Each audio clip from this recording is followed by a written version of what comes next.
Leah, the Mystic Autistic. We're here for the 4th episode of Empower Your Magical Self. So excited. This is really going quite well. You're going to be so excited to meet my guest today.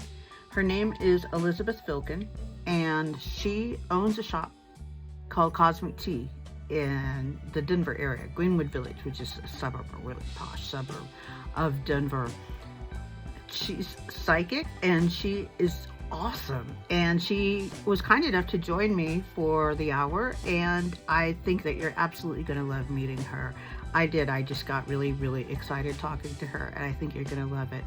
It's so cool to talk to psychics, because I've not really had that experience yet. I've not really dove into my psychic side. I think that'll be something that'll develop as I go on through my 50s and older.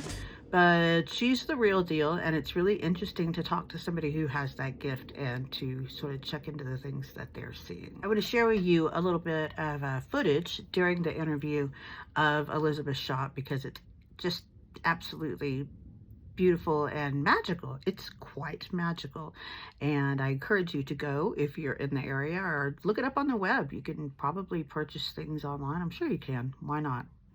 It's a small world, right? So please check out Cosmic Tea. Check out Elizabeth. She's just an amazing human being, and I know that you are going to love our interview coming up.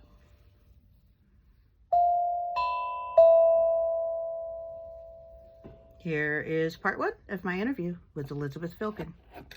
First of all, I want to say a great welcome to my guest today, Elizabeth Filkin, who is the owner of the Cosmic Tea Holistic Metaphysical Shop. Is that the whole name of it? I want to make sure people can find it. I just call it Cosmic Tea or Cosmic Tea Holistic Shop. Got it. Okay. And it's in Greenwood Village, Colorado. Yes, ma'am. Which is in the Denver area. Yes. Southern. Yeah. Southern Denver. That's right. I went to meet Elizabeth at her shop last week, and it just gives me chills. I made a little recording that I'm going to share here on the podcast too, so people can get the flavor of what you do down there with your bevy of ladies and one gentleman there. It seems like is what you have going on in terms of your team. I love it. We specialize with women-owned businesses, people of color, and queer. I specialize in those things too, just in my life. So I found you, as probably a lot of people do, through social media. Mm-hmm. And the reason that you're here is because you're one of the people who inspire me and had kind of helps me on my journey. And just want to hear about you. First, I'd love to know the origin story of you as a psychic and as this powerful woman who you are. So tell me about that, please. Yeah, my mother was a child bride. She was 15 when she got pregnant with me and my twin sister. And she was a Jehovah's Witness, and they made her marry into the Jehovah's Witnesses. So I never got to meet my biological father or his family, because we were forced to be with the Jehovah's Witness culture. And at 4 years old, I got my first psychic hit. And that's when I learned that I could read minds. And then a couple of years later, I was crying, asking for help. My mom was having a party. Everybody was really loud. I was very, it was scary as a child. You didn't know what was going on. And I just cried and said for help. And all of a sudden I saw ghosts behind ghosts, behind ghosts, behind ghosts. There had to have been at least 500. Wow. Yeah. And one of my siblings woke up and she started screaming because she saw it too. And then our other sibling couldn't see anything.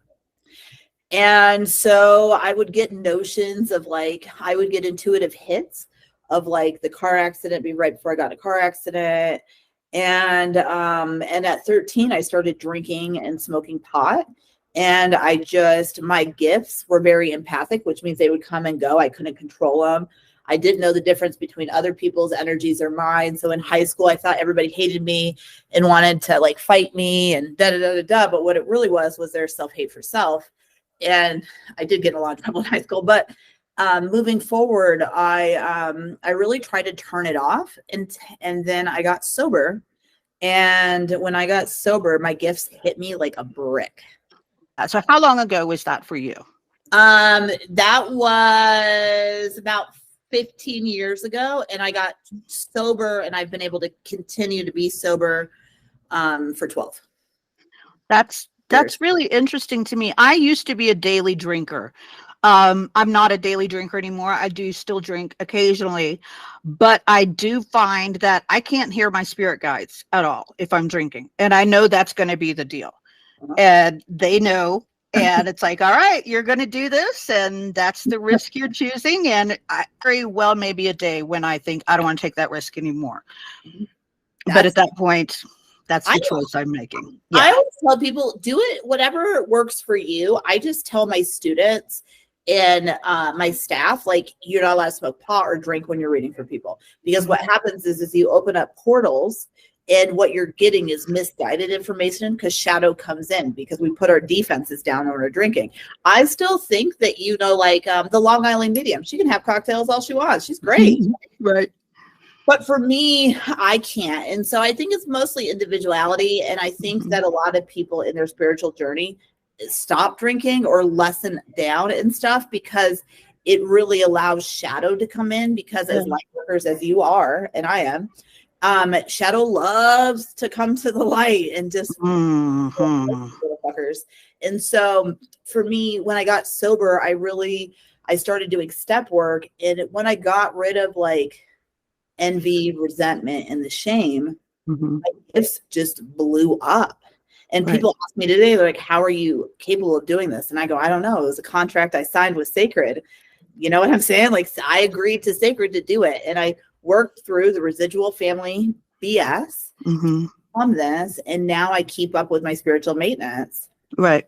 Right. That's exactly the word that I was actually writing in my journal this morning about being a vegetarian, because I just choose not to eat meat. And I see that as being in my contract. Yeah. That's something that I tell people, why don't you eat meat? Because it's in my contract.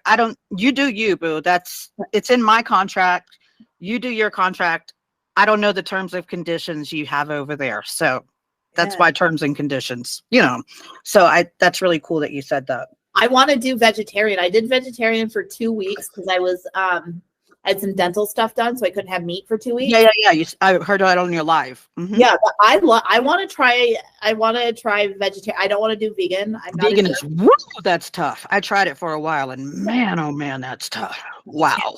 I'm not set for that life. But yeah, and I literally I did a lot of I tried to get a bunch of jobs, like doing intuitive work. I met some ladies in Lone Tree and I started reading for them, and they're like, you should charge. And I was like, okay. And then I went to shops and nobody would hire me. I have a very hip hop aesthetic. I don't look like the spiritual community. Like me and Boulder, we just don't have the same aesthetic. I hear you. Yeah. I don't smell like patchouli. I actually think patchouli stinks. I hear you. I know. I'm way more hippie looking than you are, but I get it. I'm really into hip hop music and stuff too. So, thank you. You have literally practical magic ant vibe. Oh, thank you so much. Absolutely. You're cool as shit. And so nobody would hire me. And then finally I did a reading for a lady. I walked in at Alchemy Rituals and she told me to get the fuck out of her shop because she didn't like what I had to say. And then she offered me a job 2 weeks later, and they are literally, I love them with every being of my heart. And I woke up. Alchemy Rituals? Is that they're on Champa. They are.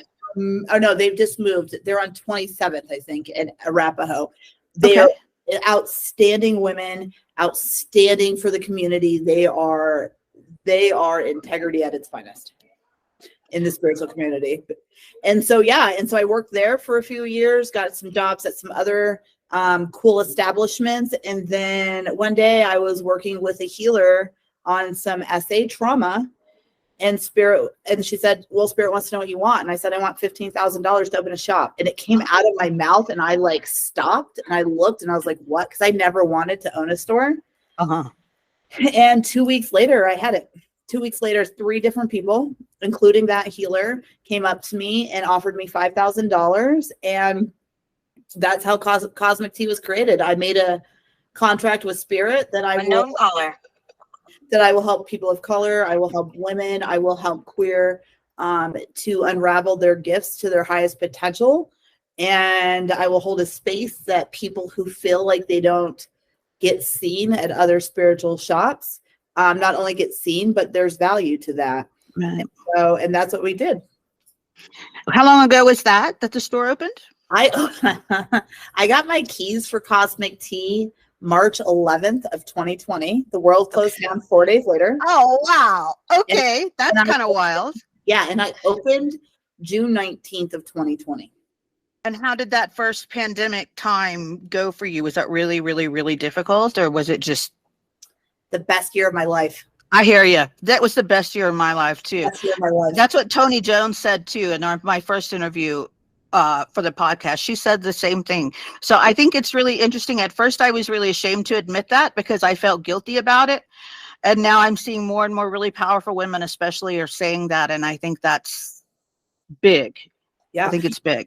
I think when you dissect your soul, walk through fear, and really value who you are, and you come through that when the rest of the world is burning down and tragically people are passing and Right. it's all over the world is shut down, when you're okay with being by yourself and embracing and doing things to better you, there's no way it can't be magic. It's true. Okay. So this is a good time to ask you, what is magic? What's your definition of magic? My only, this is for me only, Right. is weaving nothing into something. Okay. So magic to me is getting an intuitive hit from your spirit guides, your soul, your spirit counsel, or your higher self of an idea of something you may desire or want, and then creating it and being a part of weaving it into your life and bringing it into you. So magic can be healing. Magic can be different variations of abundance. Mm-hmm. But magic is where your soul, spirit, energy, and the earth all come together and create.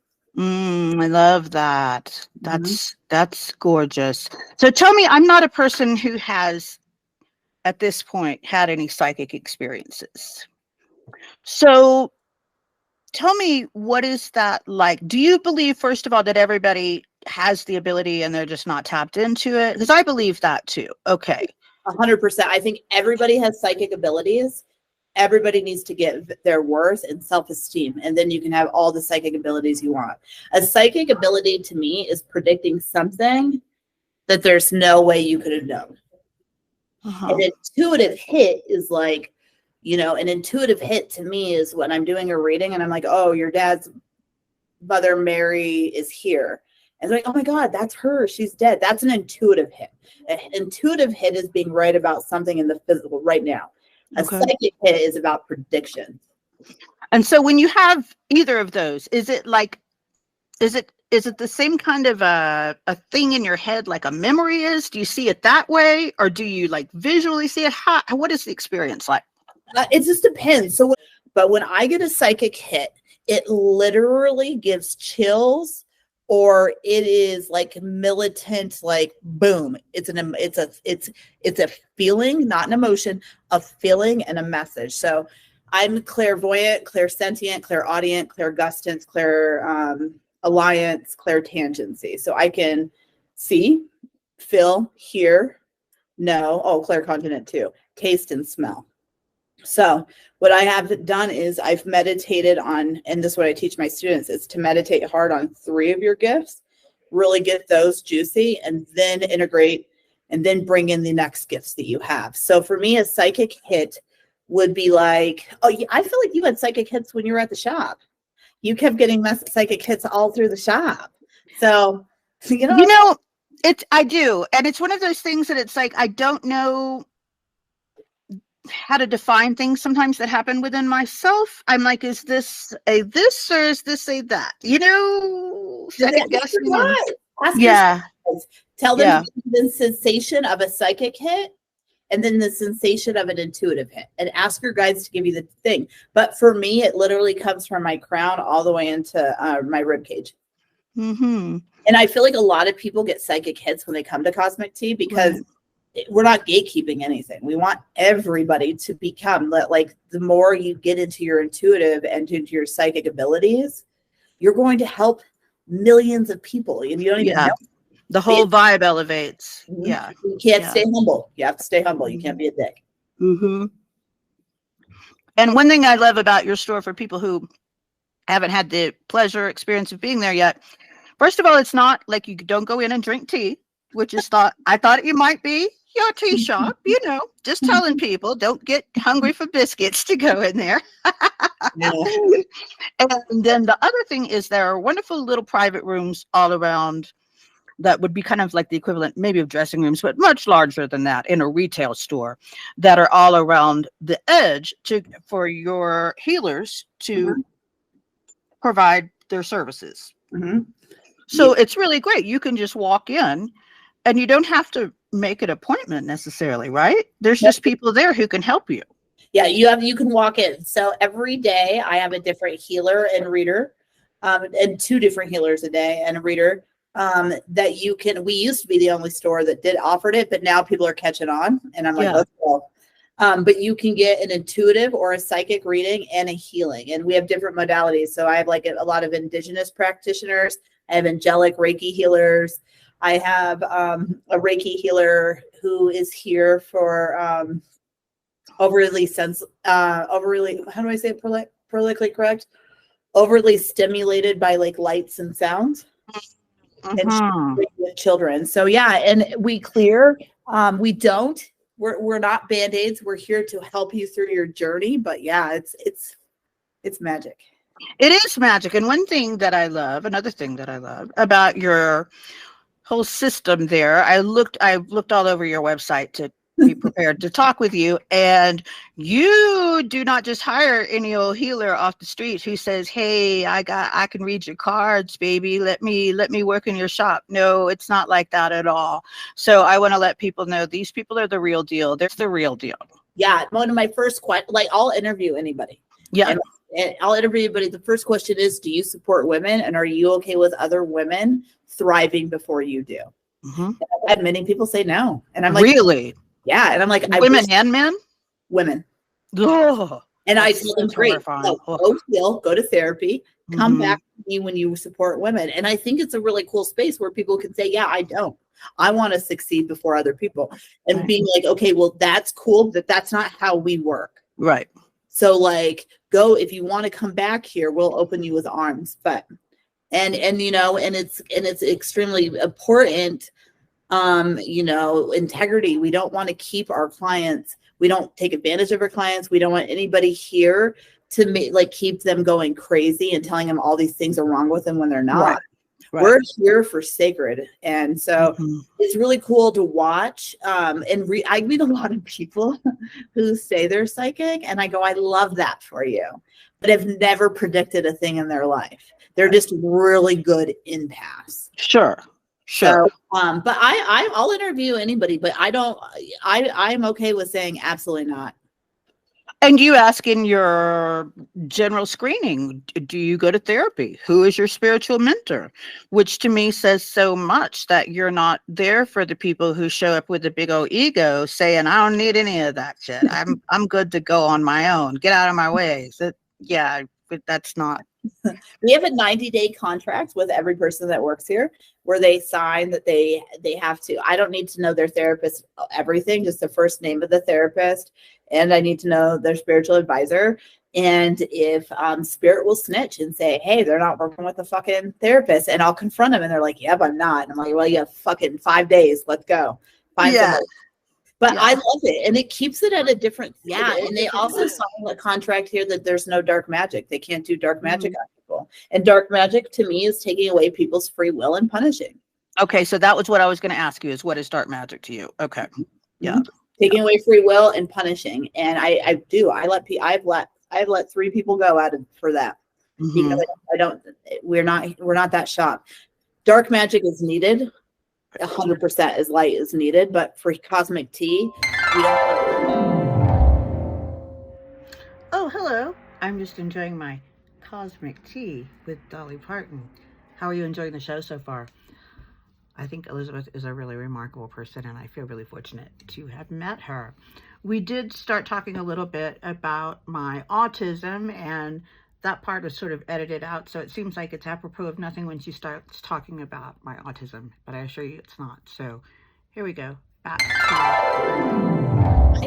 I feel that, and this is just my opinion, but people who identify as autistic or are diagnosed autistic, I think you guys are aliens.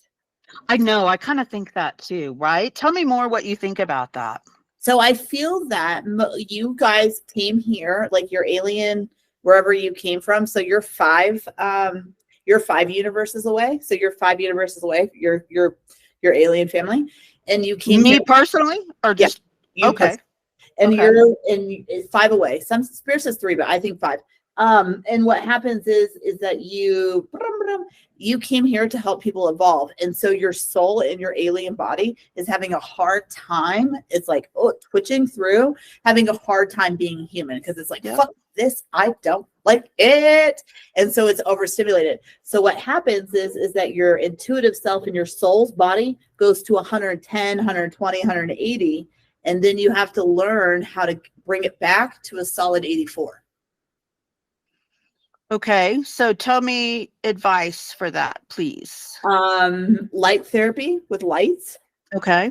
Healing Reiki. Okay. Cold water plunging.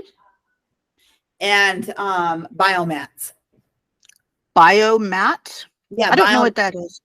Biomats are a heating pad with different types of crystals in them, and they do electricity in your body. So the peridot, amethyst, and tourmaline or black obsidian are the best for you. It would be, every person would be different.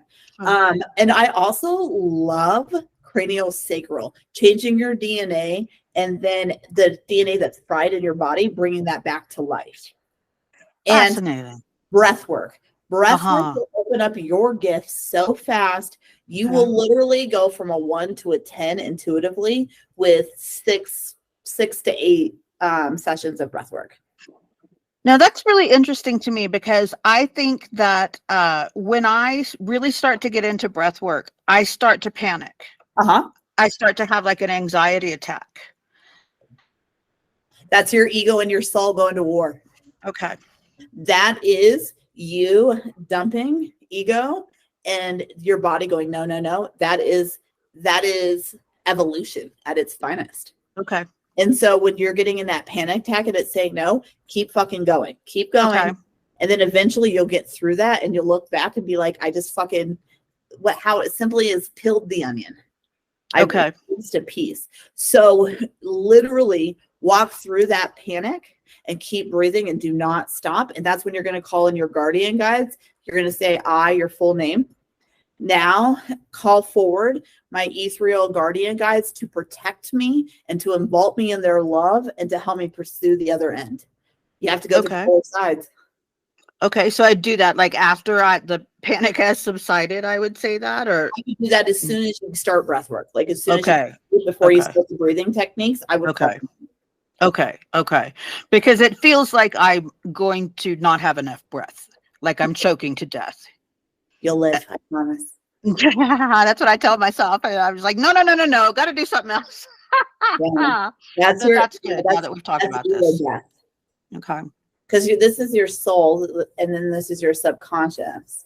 And your subconscious needs to push out everything, and your ego comes in and says no. Mm-hmm. And it starts, what it looks like is a panic attack. Like, so for me, I can't go on roller coasters because it gives me I can't either. Energy as when I was little and would get messages before I knew how to have boundaries with spirit. Right. Okay.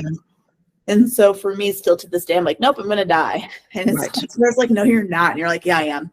And so you just walk on to the kiddie section. And you're like, because you don't need to go on a roller coaster. I do need to do breath work. So yeah. So I feel like you would intuitively, you would get a new prism. Like you've outgrown the prism that's there. Right. It's to leave for the new one to come in. So I think breath work would destroy you in a good way. Okay. Because that's scary, but I know what you mean. Yeah. Yeah. So what else do you get about me? I'm very curious about that. You have a really good open heart. However, you only allow it to be seen 34% of the time. 34%. Interesting. Okay. So how are you so specific? That's just the number that's what your guides told me. Okay. So when I talk to people, I bring in their spirit guides, their spirit council, their spirit teams, their ascended masters, and their archangels. Okay. And so and then I talk to your spirit too, but your spirit shows me like a claw turned and only 34% is and so they show me the number of my clairvoyancy.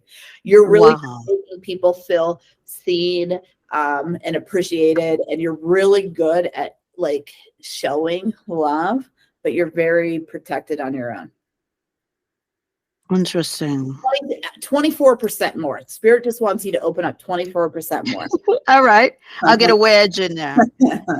And just get vulnerable with like different people. Like I feel like in vulnerability, when you are vulnerable to like friends or people in your life that love you no matter what and have proven they love you no matter what, that helps that open.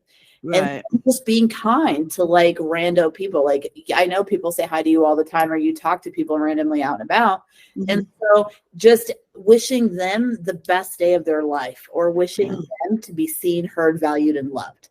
Right. But I think you're a healer.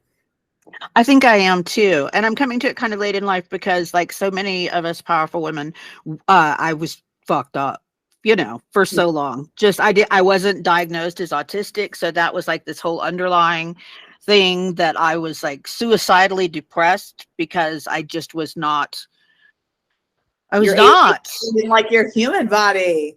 Yeah, and it's true. Human is hard. If you don't have intrusive thoughts, I think you're weird. Yeah. Right. Like I'm like, how do you not have intrusive thoughts? Especially like for me, you know, in the healing journey, you have to experience the polar of horrific to have the polar of joy. And some people have signed certain contracts with their spirit team where they didn't have to, but like 95% of everybody else, we had to go through tragedy. Yeah. And a lot of people have angelic energy, and I feel like you have angel workers behind you that want to help you heal other people. So for me is like, you get there when you get there, but if you dismiss that you're a healer and stuff, you're missing out on the opportunity of great love, of great light, of great joy. And I'm definitely not dismissive. I'm just like feeling, you know, I'm feeling my way. I think it's akin to being blind, and then all of a sudden you get little sight, you know? And so it's like, I'm like a little baby cat right now. Well, I was talking about people in general, not you, but let me go back to you. I'm so sorry. No, that's fine. We're jumping all over the place. I love it. It's great. But for you, I love you. Like, I think tuning forks, I think you on hands-on modalities would be great. I also think that you would do great spiritual coaching. That's yeah. Because you get through their bullshit so easy. And it's really been since the pandemic that I've been like full on 100% in my spiritual vibe, you know, and I have a really good, strong practice that I can help people with, you know. It's and like you say about your own stuff, it's not that this practice will solve everything for everybody, not at all. But I would love to share what I do that has helped me, because I know if it has helped me, it will help other people. Hell yeah. Yeah, absolutely. Yeah. And so for me, the way that I honestly got to who I am today is meditation and working with my spirit guides. Mm-hmm. And healing the wounds and the beliefs that came with this life. And it's not that hard. You have emotionally, sometimes you feel like you can't get through it, but meditation to me and journaling and working with your spirit guides is all you need. So what if someone is listening to this and they're like, I don't know, I tried to meditate, it didn't really work out. What do you say to them when somebody says that? Honestly, I say if you could suck dick, you can meditate. You can eat pussy. By the way, I'm not the one saying that. If you can obsessive compulsive over somebody watching your stories or your social media, you can meditate. Okay. What happens is people are so scared to heal and so scared to align with sacred or spirit that they will make up any excuse possible. Yep. No, I just tell them, if you are intimidated, inspire yourself to just go into it if you want to. You know, see what little intuitive nuggets you get. and work through that and see and start trusting yourself. But for me, I'm really hard. I'm a no nonsense teacher. And so for me is like, if you don't want to do it, then don't do it. I don't give a fuck. Right. You're screwing yourself. You're stopping yourself from creating a life that you didn't even know you desired, and happiness and joy and healing that you didn't even know you were capable of. So if you want to stay in misery, go ahead. But tell me how it is in your next life, because you're probably going to be your dad's mom. You know what I'm saying? I adore you. You're so, like, I have two, probably more than two, but generally, like, they're the healers and people I respect who I come to for a warm, cuddly hug. And then there's the healers I come to for you who are like, get up off your ass, bitch. Come on. You got the power. Yeah. Yeah. And I love that. And there's so much value of both. To my mind, both types. I love gentle healers. I think people that hold you gentle is a great space, because sometimes we 100% need those. Right. Mm-hmm. But I also know that that can also make it cult-like too. Yes. So for me, there has to be evenness and boundaries. But I love that. I think keep your gentle, keep your hard, have both, and enjoy it. I love that you have both. The money blocks of like, is it going to happen? Will it going to happen? That's a block. So I understand. Yeah. Paper, write your beliefs down and set that shit on fire. All right. I will set that shit on fire. Generate it into, that's not my belief. That might have been my belief. And every time you have that fear comes up about money, put that fear, like visualize it as like a picture, put it in an orb and send it to Archangel Michael or to Raphael or to whoever, Metatron, whoever you want, whatever archangel, and say, take this away and please transmute it, because I am success. My business is successful. My voice is successful. I am aligned with sacred, and my bank account is thriving. I just got to chill there, Mama. That was good. I love it. I love that. That's what your guide said for you. It's different. Yeah. So, but do that. And I'm telling you, you'll lose those blocks, but you got to write the beliefs and incinerate them in fire. And I not only do I do fire, but I also put it in violet flame. Like I visualize violet flames, and I visualize my spirit council or your spirit council, and then have conversations. You'll just be intuitively guided, and what is necessary will be released. Okay. Done deal. We're going to do this. Deal. Man. I heard you say the other day, you were like, universe is sugar daddy, or this, you had a whole like pantheon. Tell me about that, please. So I believe the universe is sugar daddy. I believe the universe is joy at the most joy that anybody could feel. And Mother Divine and Father God, because we're here for masculine and feminine energy. We're here to heal that. And so when you pray or you meditate and you ask, it goes to your spirit guides, your spirit council, Mother Divine, Father God, and then the universe is the one that gifts it to you. So when people are praying to the universe is smiling and sending you love and adornment, but you're at the wrong door. Okay, interesting. When people say, I'm abundant, shut the fuck up. Shut your mouth. Okay. Is literally the umbrella. Be specific as hell. You know, when people are like, Elizabeth, I want to be married to George Clooney. I'm like, no, you don't. What you want is somebody who is funny, somebody who is wealthy, somebody who will see you, and somebody that is you are very sexually attracted to. And they're like, oh yeah. And I'm like, yeah, your spirit guides are just showing you the type of person you want. That is a tell. Okay. So for me, when you talk, and people need to get over this, you know, God fear. You know, Michelangelo says it best. We all speak to God. We spell it differently. God could be sacred, source, eminent light. It could be, you know, Mother Divine, Gaia, all kinds of things, right? But the universe is the one that is like the FedEx guy. Okay. So when addressing our things that we are desiring to manifest, we should direct those intentions, those prayers to not the universe. Is that? Yeah, not the universe, but how you spell God, sacred, divine, creator. Okay. And so is it, in your opinion, necessary that there be both a male and a masculine and a feminine, or can we just default to one or the other? Yeah, you could falter either one, but in this world, we have to work on our masculine or feminine, right? Okay. Okay. So for this, whatever you identify with, Okay. Whatever the balance is. So it's not necessary that you be engaged with one of each. Okay. Just pick however you spell it. Okay. They hear it no matter what.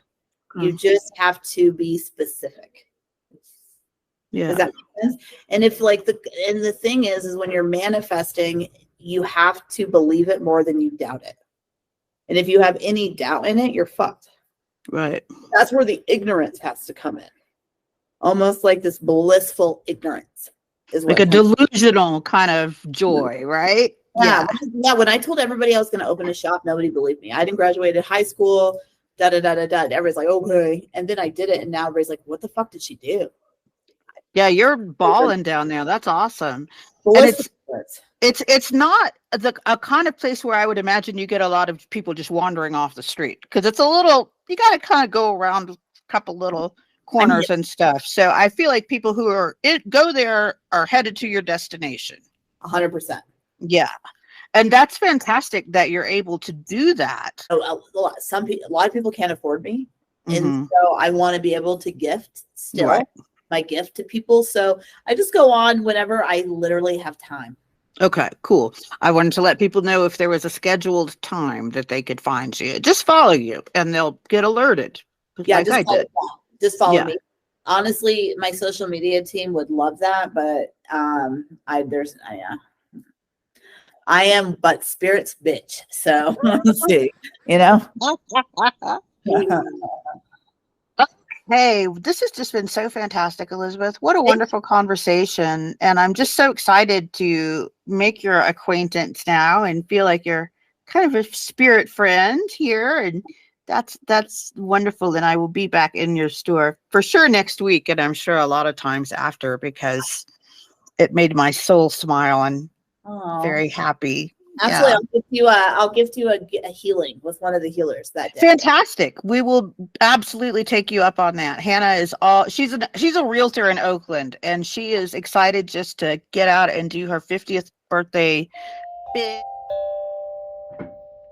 That's it for episode 4 of Empower Your Magical Self.